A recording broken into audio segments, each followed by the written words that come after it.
Chapter 5 delivers one of the most intense and emotionally charged narrative in the entire Poppy Playtime series. It finally connects multiple mysteries that have been building since the first chapter, including the fate of the experiments, the true reach of the prototype, and the consequences of the player's return to the factory. What makes this chapter stand out isn't the horror or action, it is the tragedy. Because for the first time, the monsters aren't just the enemies, they are the real victims.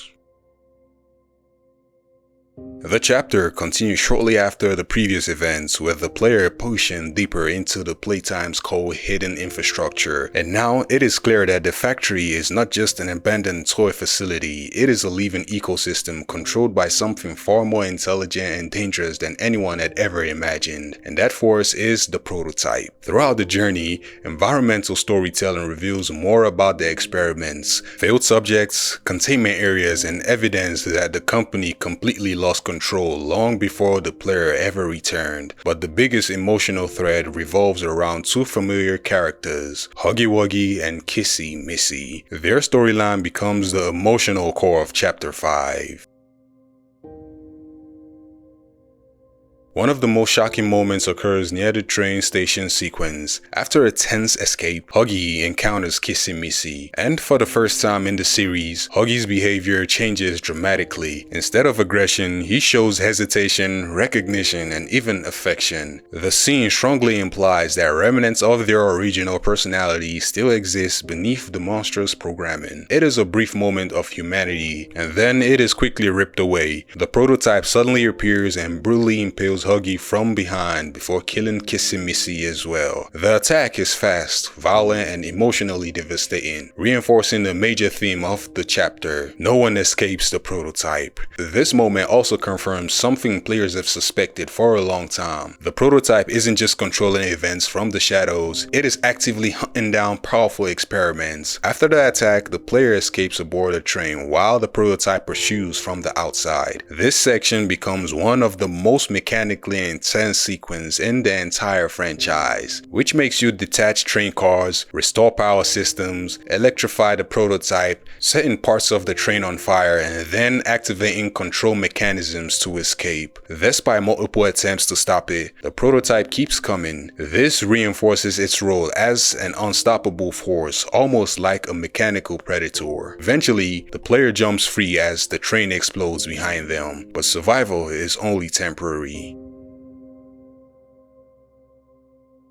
After regaining consciousness, the player attempts to reach the data center, a location that appears to contain critical information about the facility and their experiments. But before they can escape, the prototype returns. In this ending, the creature finally catches the player and kills them. It is abrupt, hopeless, and intentionally bleak. Narratively, this ending represents failure on the player's side because the player reached the truth far too late. And the twist is, Poppy has been taken. But in the second path, a character named Giblet intervenes and revives the player. This leads to a major revelation. The prototype has captured Poppy, and this changes the entire objective of the chapter. The mission is no longer just to survive. Now it is to rescue and possibly get revenge.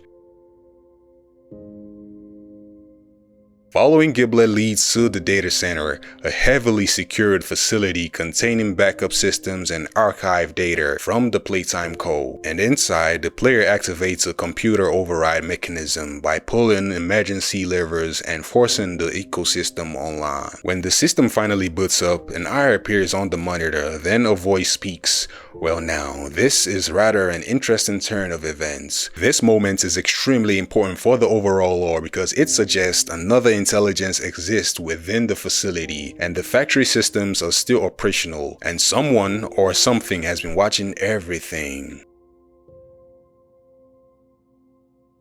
This ending is far more hopeful. Instead of dying, the player successfully activates the backup systems, setting up the possibility of fighting back against the prototype, locating Poppy, discovering the true origins of the experiments, and possibly escaping the factory once and for all. But this ending doesn't provide closure, it provides direction. Chapter 5 ends with momentum rather than resolution.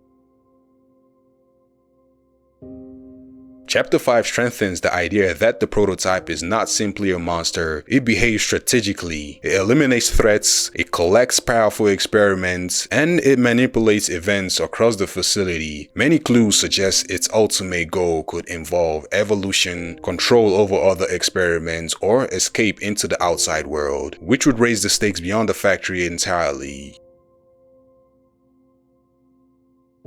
The themes in Poppy Playtime Chapter 5 explores humanity inside monsters. Huggy and Missy reunion proves the experiments still retain fragments of who they once were. It also touches on control versus freedom. The factory represents control while the player represents disruption. And even at that, it shows and touches on the cost of curiosity. Every answer brings the player closer to danger. And all of this has tied back to what he has built over the chapters. Survival isn't always victory. Even escaping doesn't mean winning. So what does chapter 5 set up for the future? The ending clearly prepares the story for the next chapter by introducing the rescue of Poppy, the deeper mystery of the data center intelligence, the prototype's growing power, and a potential final confrontation. This chapter feels like the beginning of the endgame for the entire series. And before I go, I would drop one final explanation of what chapter 5 really means.